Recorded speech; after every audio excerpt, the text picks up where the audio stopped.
Buenas noches, hermanos y hermanas. Vamos a continuar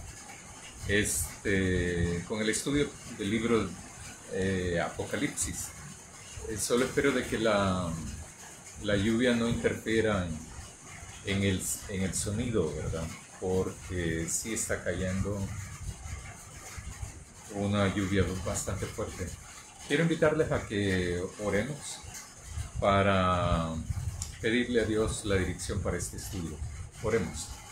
Querido Dios, te agradecemos por la vida, te agradecemos porque siempre nos acompañas, porque nos ayudas, te queremos agradecer porque siempre nos brindas la oportunidad de reflexionar en tu palabra, porque nos das sabiduría para poder reflexionar en tu palabra. Y porque también tenemos ánimos de hacer posible tu voluntad en nuestra vida, para hacer posible tu palabra en nuestra vida. Queremos pedirte tu bendición para eso y una bendición para cada uno de los hermanos y hermanas que se conectan. Amén.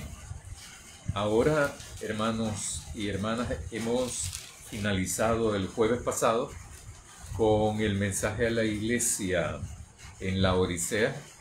Hemos finalizado como la primera visión que tiene Juan.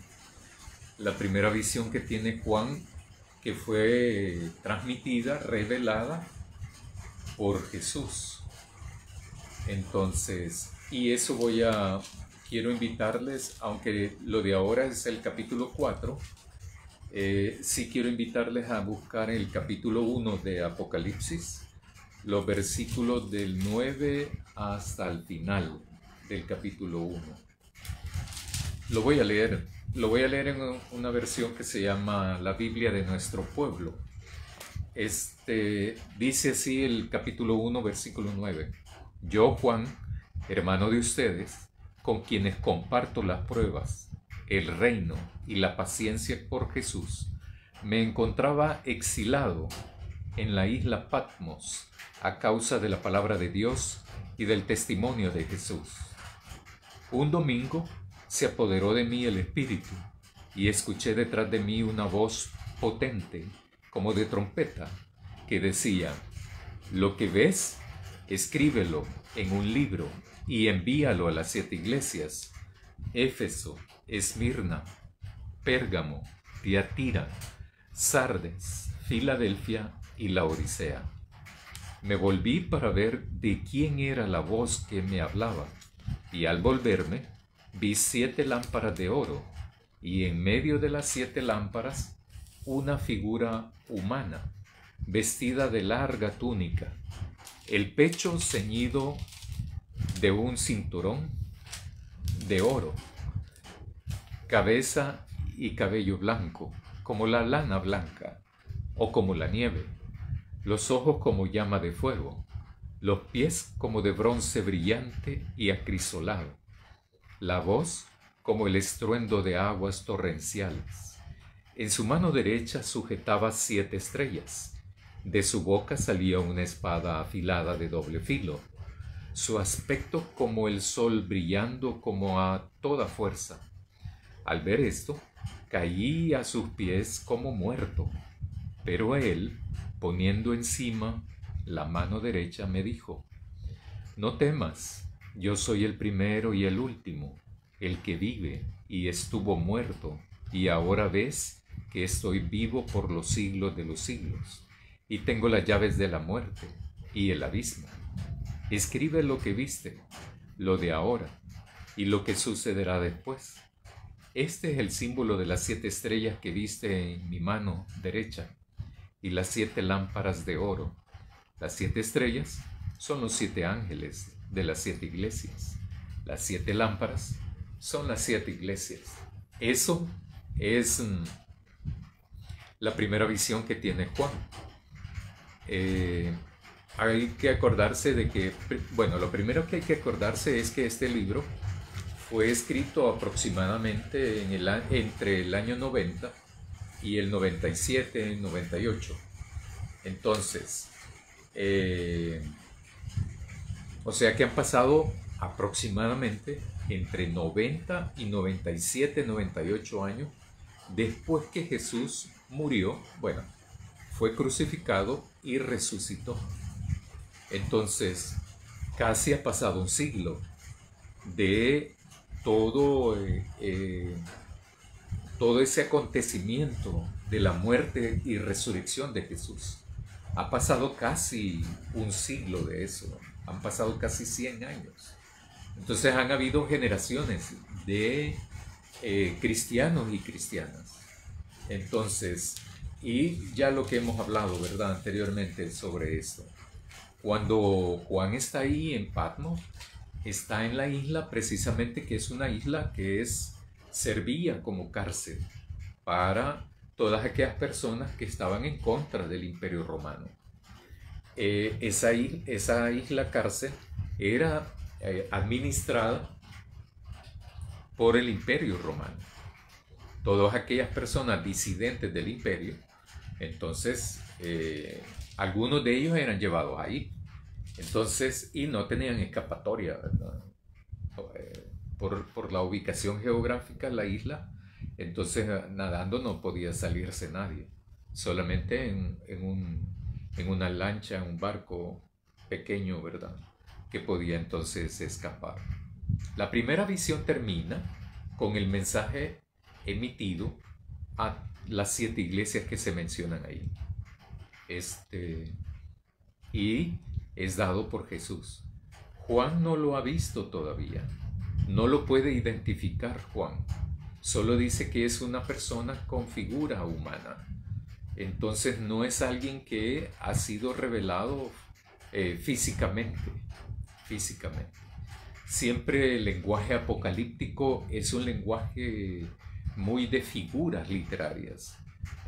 Hay que fijarse también que no dice, por ejemplo, es una llama, sino tiene una apariencia como figura humana.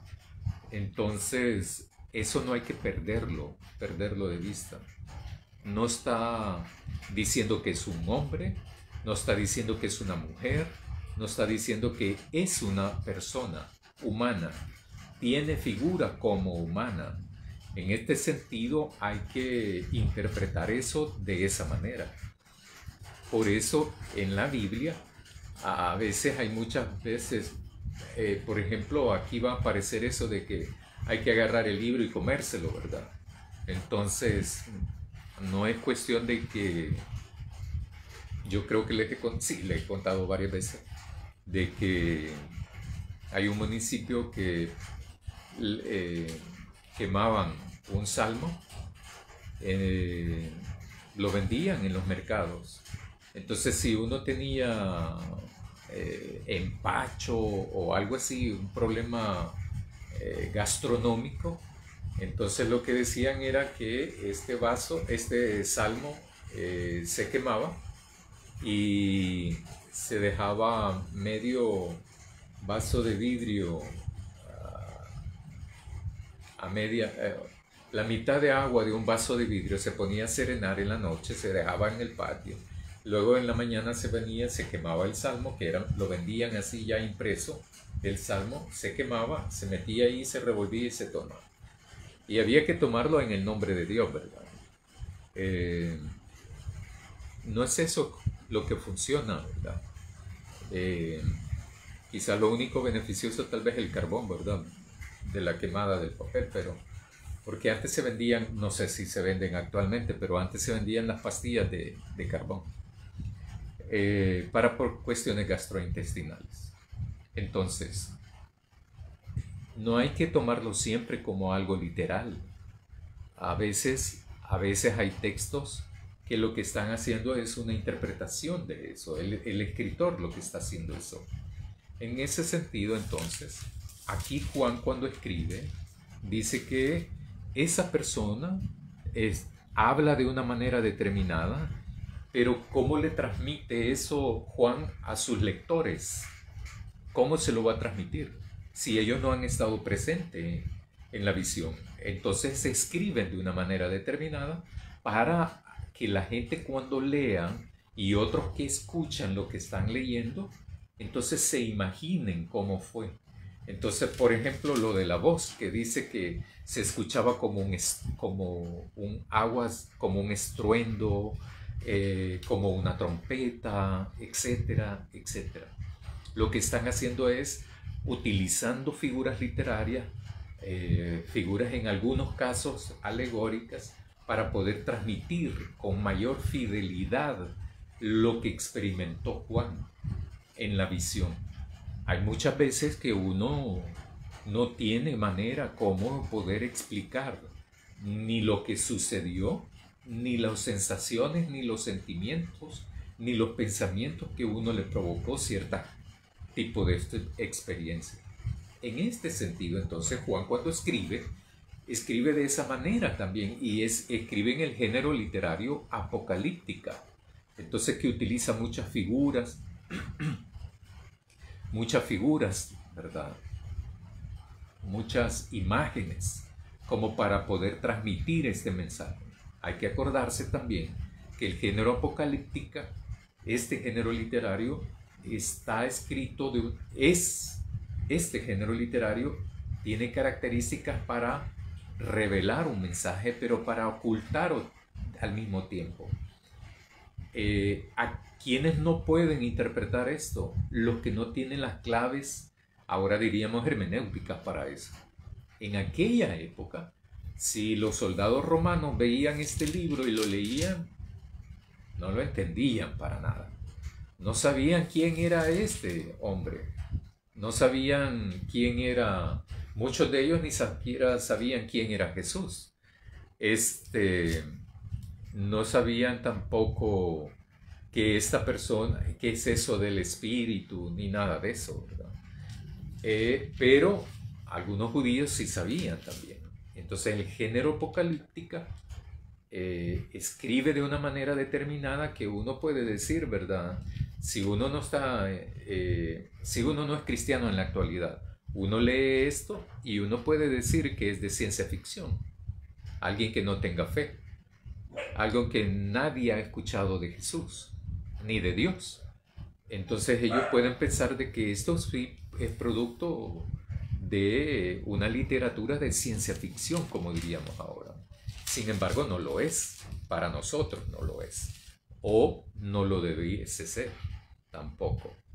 Entonces habla mucho de figuras de candelabros, de estrellas, pero aquí va revelando Jesús mismo en el mensaje.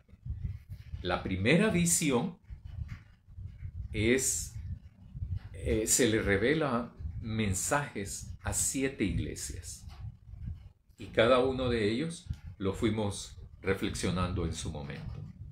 Jesús se presenta con características de esta sección que yo acabo de leer.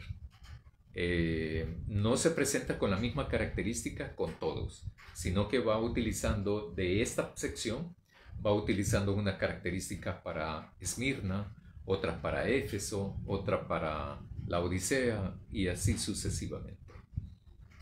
Termina con eso, ¿verdad? Con los mensajes a las iglesias. Eso ya lo reflexionamos, lo reflexionamos, y entonces ya eso pasó. Ahora, en el capítulo 4 y el capítulo 5, que espero reflexionar con eso el próximo jueves, es la segunda visión.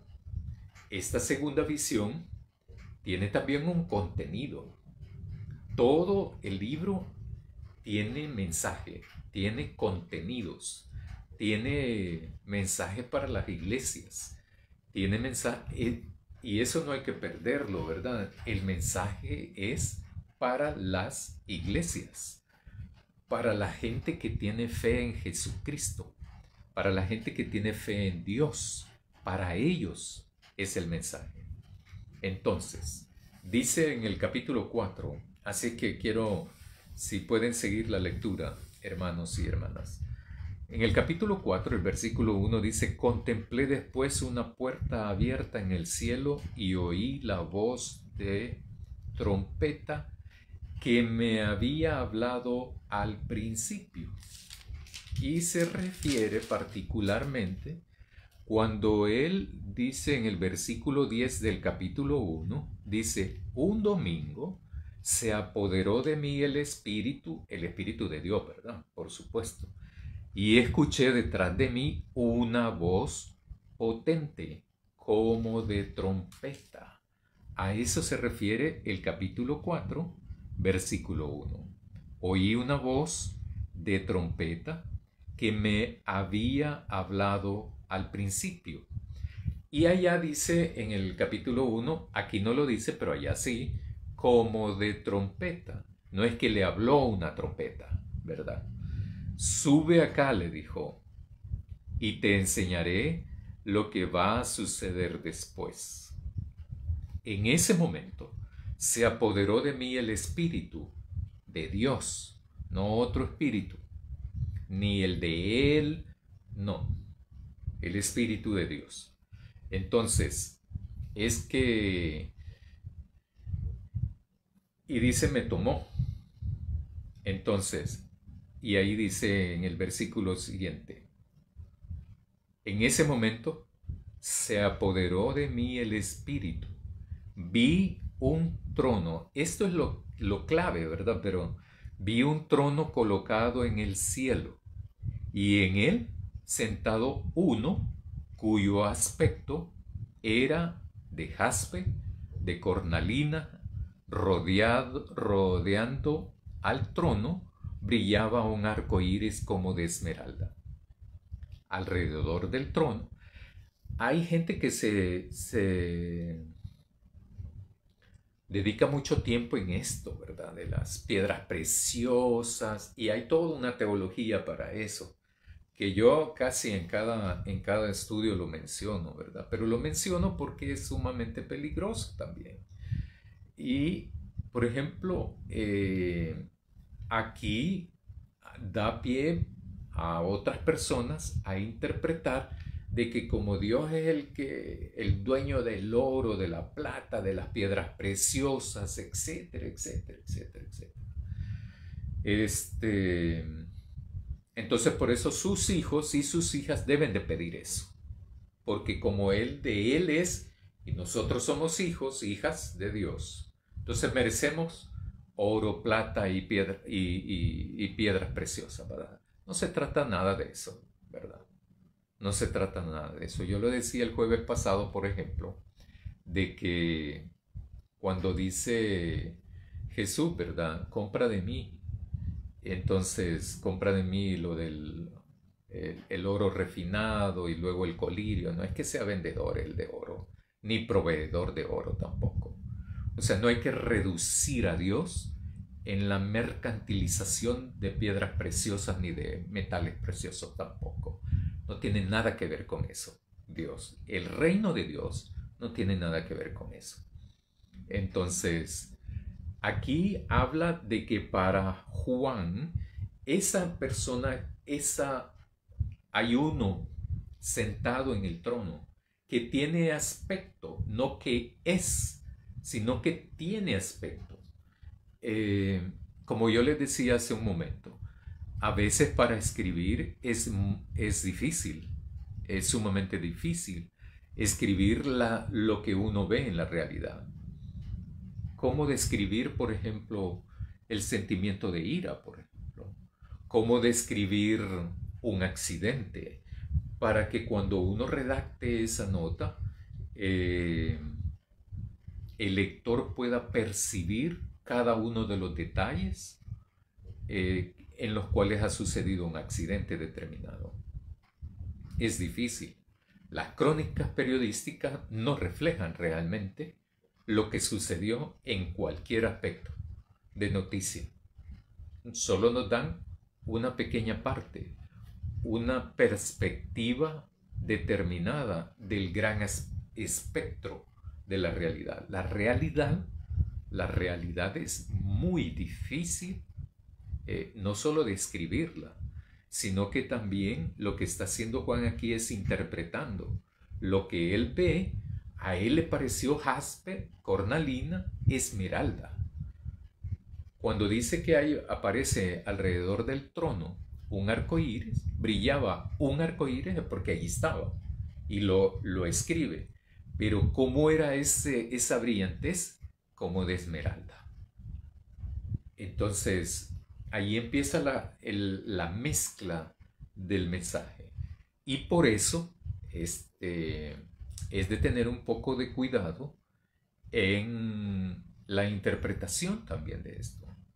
Entonces, cuando va describiendo también el que le habló tiene figura humana en el capítulo 1. Pero aquí hay un trono que él ve. Hay un trono que ese trono está en el cielo, no está en la tierra, en el cielo. Según la visión de Juan, que el Espíritu lo ha tomado a él. Entonces, alrededor del trono había 24 tronos también. Alrededor del trono habían 24 tronos. O sea, eso me da a interpretar a mí que hay un trono principal, central, y hay otros 24 que están alrededor de él. Y en cada uno de estos tronos hay 24 ancianos con vestiduras blancas, coronas de oro en la cabeza. Esos 24 ancianos.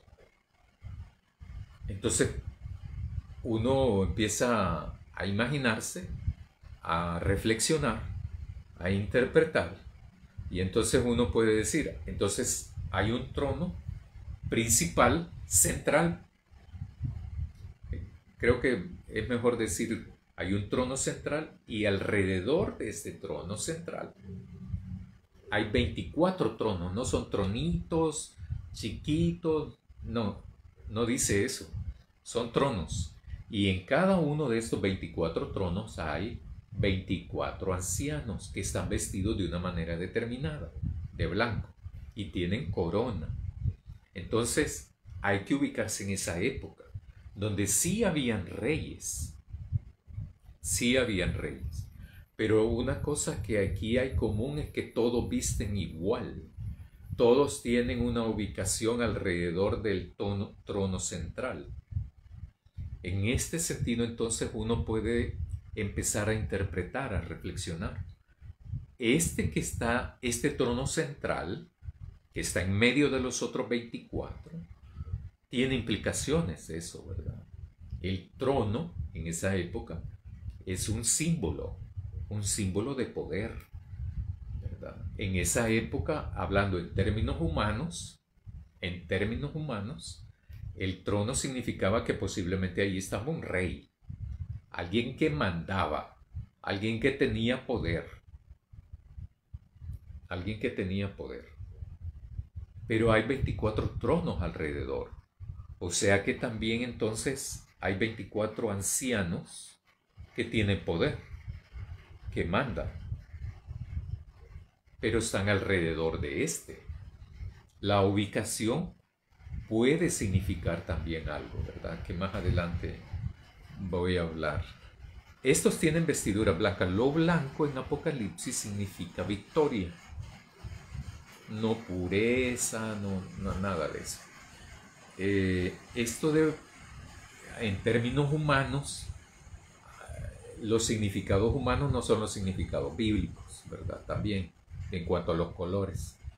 Yo no mucho creo, ni sé mucho, muy poquito, esta cuestión de los colores, ¿verdad? Es que el amarillo es para tal cosa, el rojo para tal cosa y para tal ocasión. Yo sinceramente no sé de eso. Pero lo que sí es las definiciones en los diccionarios, ¿verdad? El color blanco es pureza. Estaba hablando en términos actuales y humanos. El color blanco es de pureza, de ser inmaculado, ¿verdad? Ese tipo de cosas, ¿verdad? En Apocalipsis, lo blanco, lo que da más el significado es la cuestión de victoria, Y también en los mensajes de las iglesias se va mencionando en un par de ellas. Del trono salían relámpagos y se escuchaban truenos. Del trono. Solo ha mencionado que en el trono estaba sentado uno, alguien. No dice ni de figura humana. Aquí. El que andaba en medio de los candeleros, sí, pero aquí no, en esta segunda visión. Del trono salían relámpagos y se escuchaban truenos. 7 antorchas de fuego ardían ante el trono, los 7 espíritus de Dios. Entonces uno puede pensar, o sea que Dios tiene 7 espíritus, no es uno, sino que son 7, ¿verdad? Y ahí entonces uno va haciendo la reflexión, ¿verdad? Este es un género apocalíptico, ¿verdad? Apocalíptica es el género literario. Entonces, es un género que ha sido escrito de una manera determinada. Características determinadas, imágenes determinadas, significados determinados, ¿verdad? Etcétera, etcétera, etcétera. Y los 7 que significan plenitud. Plenitud. Entonces no es que sean 7 espíritus, no. Lo más probable es que es la plenitud del espíritu. Entonces 7 antorchas de fuego ardían ante el trono. O sea que ante el trono lo que había era la plenitud del Espíritu de Dios. O sea que ante ese trono, y allí es el avance que va haciendo Juan en la transmisión del mensaje y de la visión. Este mensaje también es transmitido a las iglesias de aquella época, a las iglesias de Asia. Bueno, originalmente y después se fue esparciendo, difundiendo a todas las comunidades de fe existentes en todos los territorios, ¿verdad? Entonces, la plenitud, o sea, después del Espíritu de Dios, ¿qué hay? Nada, ¿verdad? O sea, cuando él dice que estaban los 7 antorchas de los Espíritus de Dios, o sea que estaba en el 100%, en lo absoluto, el Espíritu de Dios ahí, delante del trono. En el versículo 6, delante del trono había como un mar transparente, como cristal. No es que era de cristal. Él no pudo tener él ve, valga la redundancia, ve la visión, ve las imágenes, ve el acontecer. Y entonces él está viendo todo esto. Eso está pasando frente a él. Él está inmerso ahí. Juan, porque ha sido tomado, dice, del Espíritu. Del Espíritu. En ese momento, dice, se apoderó de mí el Espíritu. O sea, ¿cuál? El Espíritu de Dios. Entonces, y le transmite, y entonces comienza, vi un trono, etcétera, etcétera. Entonces, delante del trono hay una especie de mar transparente. Hay una especie de mar transparente como de cristal. En el centro, rodeando el trono, estaban 4 seres vivientes, cubiertos de ojos por delante y por detrás. Eso es bien interesante también. Estos 4 seres vivientes no tienen una, o sea, no hay que ver esto como imágenes terroríficas, sino curiosas, exóticas diría yo, ¿verdad? También interesantes, curiosas. A mí me intriga eso, ¿verdad? Pero en vez de darme temor, a mí lo que me da es curiosidad de escudriñar más, de aprender más en cuanto al género literario, de las figuras, y con ojos adelante y con ojos atrás. O sea, uno entonces, ¿qué puede pensar de eso? ¿qué puede interpretar de eso? Entonces, que ven todo, 360 grados, ¿verdad? Estos cuatro seres vivientes. Y estos están alrededor del trono también. Entonces los 24 ancianos en sus respectivos tronos no son los únicos que están alrededor del trono central. Y entonces la ubicación, a mí me parece muy interesante esto, ¿verdad? Como que el centro de todo eso está ahí en el trono central. En esto, entonces, este trono, por eso es que está ahí ubicado. Está en el centro de todo. Están los alrededor de este trono principal o central, están los 24 ancianos, con sus vestiduras blancas, con sus coronas de oro. Pero también alrededor, delante del trono están el Espíritu de Dios. Y también hay 4 seres vivientes que están rodeando el trono. Están cubiertos de ojos por delante y por detrás. O sea, la visión es absoluta. La visión de ellos, de los 4 seres vivientes. El primer ser viviente tenía figura de león. Tenía figura de león. No es que era león, sino una figura de león. El segundo, de toro, una figura de toro. El tercero tenía rostro humano. El cuarto tenía figura de águila volando. Cada uno de los seres vivientes tenía 6 alas. Cada uno de los seres vivientes tenía 6 alas, cubiertas por dentro y por fuera de ojos. O sea que esas figuras eran como que fueran un ojo absoluto, ¿verdad? Un ojo que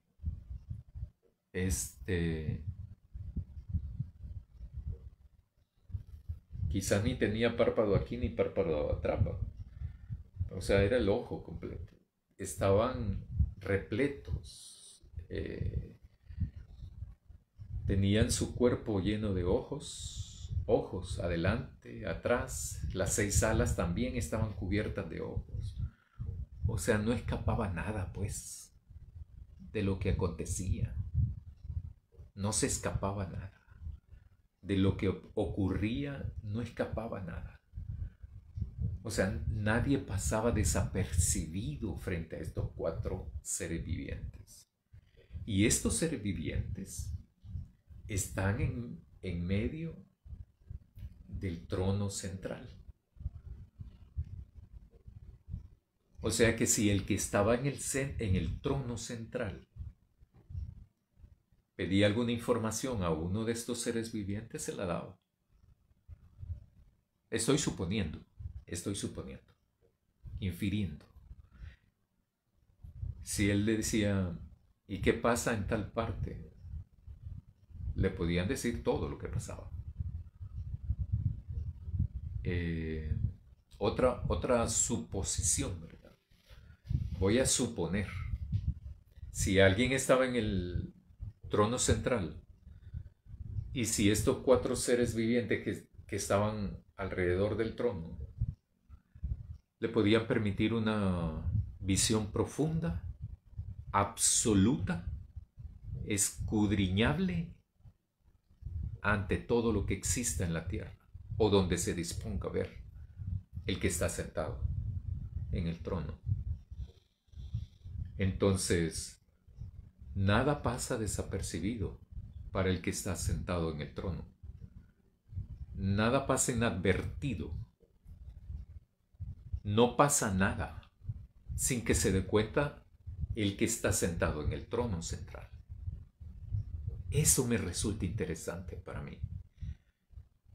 Me resulta interesante por cuanto el que está sentado en el trono central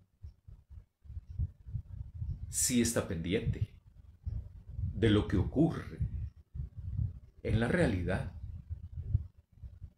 de este planeta, por ejemplo. Me resulta interesante pero también me resulta esperanzador, porque no desconoce lo que está pasando. O sea que el que está sentado en el trono central no solo está pendiente, sino que sabe absolutamente lo que está ocurriendo. Y eso es algo, eso no es que yo me lo haya inventado tampoco, ¿verdad?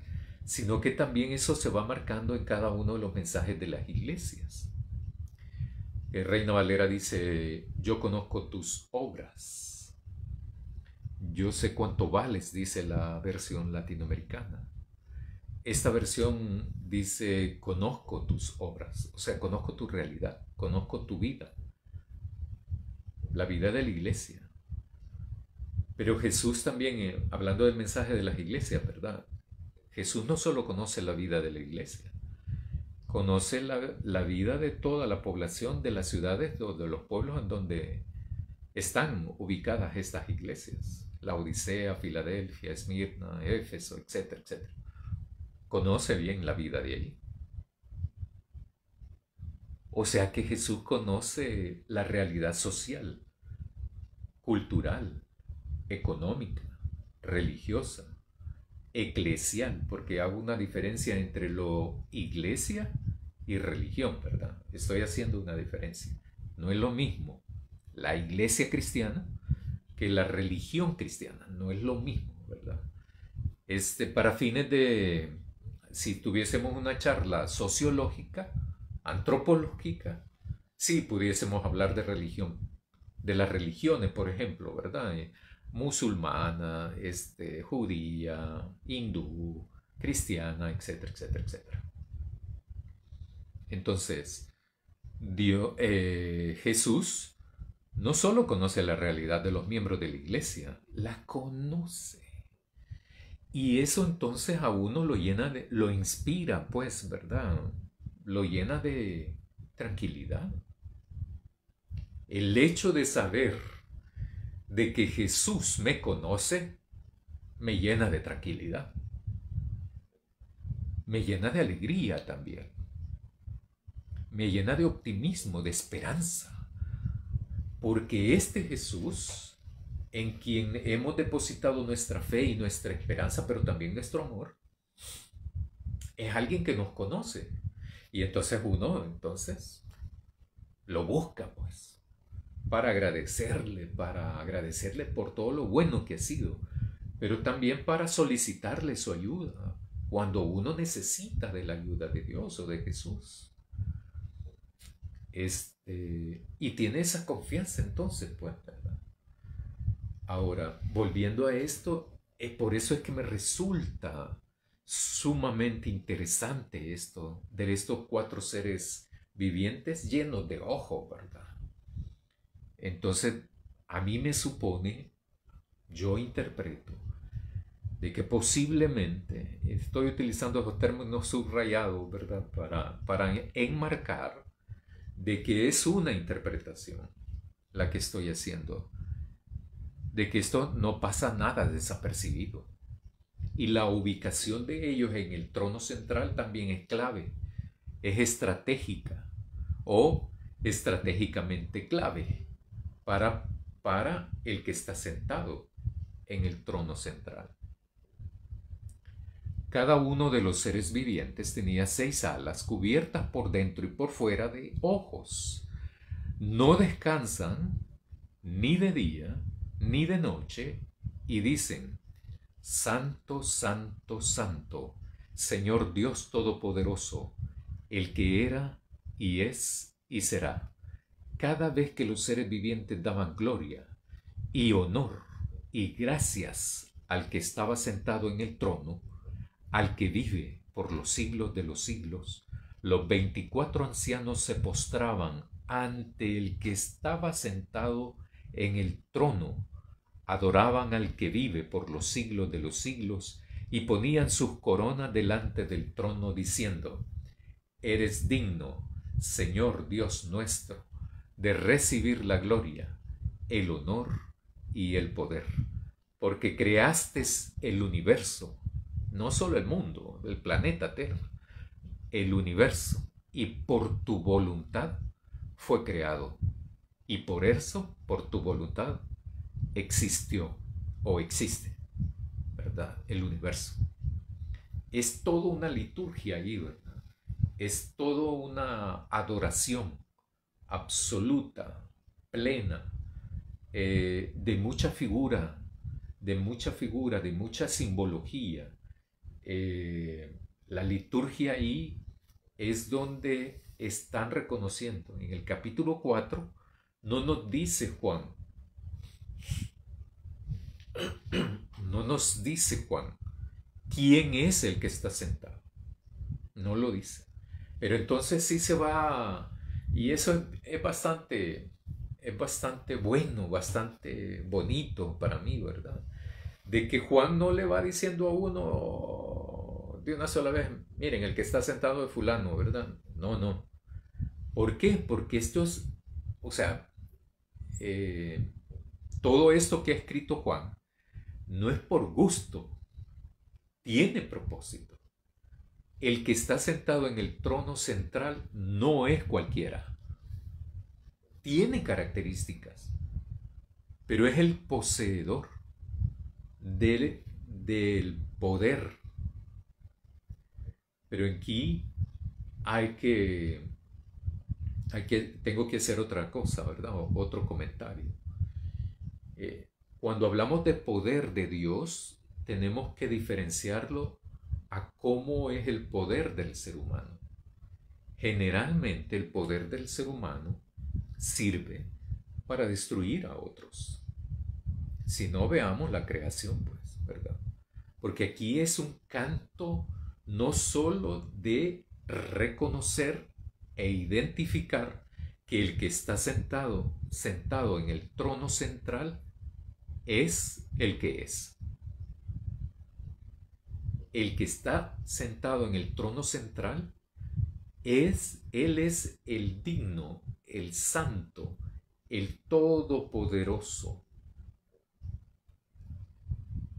Y los otros 24 que están aquí, ancianos alrededor, dicen unos comentaristas, ¿verdad?, que posiblemente haga, ¿por qué 24 y no 12? Unos comentaristas dicen que una posibilidad es que pudiese ser hacer algo de referencia a las 12 tribus y a los 12 apóstoles, pero que igualmente lo que quiere significar también es el pueblo de Dios, y que el pueblo de Dios reconoce quién es el que está sentado en el trono. O sea, los 24 posiblemente, si fuesen el pueblo de Dios, le rinden adoración, le rinden el reconocimiento, la alabanza, la adoración de quién es el que está sentado. Saben quién es, y por lo tanto por eso se postran y se quitan la corona. O sea, el pueblo de Dios sabe de quién es el poder.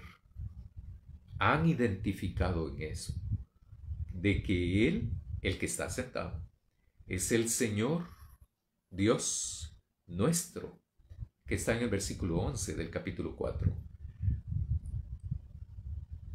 Él recibe la gloria, el honor y el poder, porque ha creado el universo y por su voluntad fue creado y ha existido el universo, por la voluntad de Él. Aquí hay comentaristas que también hablan de que con esta visión segunda visión, nos va a trasladar Jesús, nos va a trasladar a través de Juan, nos va a trasladar a interpretar los signos de los tiempos de esa época. O sea, nos va a trasladar a darnos cuenta cómo es la realidad que se está viviendo. Ya lo empezó en la primera. Lo que está describiendo, planteando Juan en el mensaje que le ha sido transmitido en la primera visión, no es algo futuro solamente, sino que es algo que están viviendo en la actualidad, en aquel entonces. Entonces, ese mensaje era para la gente que vivió en aquella época. Por supuesto, que eso no se quedaba ahí, sino que venía para el futuro también. Y eso ha venido en cada momento histórico. Nosotros tenemos que hacer ese ejercicio también en la actualidad. Interpretar el libro que es para nosotros. Tiene vigencia para nosotros. Tiene actualidad este libro para nosotros. Tiene un mensaje para nosotros. Y eso hemos venido reflexionando en cada una de las iglesias también. Ahora bien, pero este mensaje no solo es para nosotros, sino que también plantea un mensaje que es para más tarde también. O sea, también está hablando de que lo de ahora nos va a servir a nosotros para cuando también Dios nos llame a su presencia.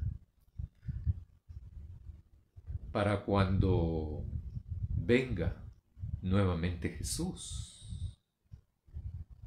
También significa para eso el libro Apocalipsis. Este libro no se agotó en el año 90, 97, después de la resurrección de Jesús. Era para ese momento, pero también es para todos los momentos históricos en la historia de la humanidad. Este libro también tiene mucha vigencia, absolutamente todo el libro. Todo el libro tiene pertinencia actual, pero también tiene futuro, ¿verdad? Un mensaje para el futuro, para después. Y si no, aparece eso en cada uno de los mensajes de las iglesias. Al vencedor lo haré columna en el templo de mi Dios y no volverá a salir. Entonces, al vencedor lo haré sentar en mi trono junto a mí, igual que yo vencí y me senté junto a mi Padre en su trono. Y así sucesivamente puedo ir leyendo. O sea, los vencedores son los que se mantuvieron fieles a Jesús, fieles a Dios. Lo mismo pasa para nosotros ahora. Los vencedores actuales son los que vamos a ser fieles a Jesús, fieles a su palabra, a su voluntad, fieles a Jesús, a Dios, no a nadie más, solo a ellos. En ese sentido, entonces, este capítulo 4 es el inicio de la segunda visión de Juan. Es una visión celebrante. Es un mensaje celebrante de alegría, porque acuérdense que la primera visión ha destacado aspectos a mejorar de las iglesias, aspectos que Jesús tiene en contra de algunas iglesias. En unas no, pero en otras sí, en la mayoría sí. Y cosas que la gente tiene que cambiar. Dios no dice ahí, yo te voy a cambiar, ¿verdad? No te preocupes. A ninguna iglesia le dice eso. No te preocupes porque yo te voy a cambiar. No. La gente tiene que cambiar. Al darse cuenta, al tomar conciencia, tiene que hacer cambios. Entonces, en ese sentido, Jesús está diciendo, bueno, entonces si cambias, te voy a dar tal cosa. Te prometo esto, te prometo lo otro. Oro, plata no promete. Lo que promete es que va a vivir eternamente. Lo que promete es que va a estar junto con Jesús, con Dios. Lo que promete es que el sufrimiento no va a ser eterno. Lo que promete es que los vencedores son los fieles a Jesús, a Dios, son los que hacen la voluntad de Él. Entonces, eso es lo que promete, lo que prometo. Si no, hay que volverlo a leer, ¿verdad? Y lo van a descubrir. Ahora, en esta segunda visión, solo esta es la primera parte. El capítulo 5 es la segunda parte. Y luego lo que viene. Lo que viene en el 6 en adelante, lo que viene es ya la, ¿cómo sería? La interpretación de la realidad. El planteamiento de la realidad que está viviendo las iglesias también en esa realidad. Y cómo entonces, ¿cuál se esperaría que sea la actitud de todo creyente en Jesús en medio de una realidad determinada? Lo mismo que ahora. Lo mismo que ahora. En el capítulo 4 entonces nos ubica el contexto litúrgico de adoración, de alabanza, de celebración por parte de todos los involucrados que aparecen en esta visión, de los 4 seres vivientes que tienen ojos en todo su ser, que tienen apariencias muy interesantes, las apariencias. Uno que parece figura de león, figura de toro, figura de águila, rostro humano, sí, humano. Entonces da también un elemento muy creacionista, muy de Dios, ¿verdad? Muy de creación esto. Y me llama la atención porque así termina el capítulo 4. En el versículo ese, donde dice que por la voluntad de Él fue creado el universo y existe el universo, por el que está sentado ahí. Los 24 ancianos con vestiduras blancas de victoria, porque son vencedores, que posiblemente simbolicen el pueblo de Dios. Y es que el pueblo de Dios, si se mantiene fiel, va a ser pueblo de Dios. Y por lo tanto, va a estar en victoria. ¿Por qué? Porque se mantiene fiel a Dios. Fiel a Dios, fiel a Jesús. Estos son los que celebran. ¿Celebran a quién? Al que está sentado. ¿Por qué? Porque de Él es todo.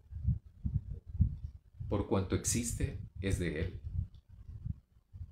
No escapa nada al que está sentado.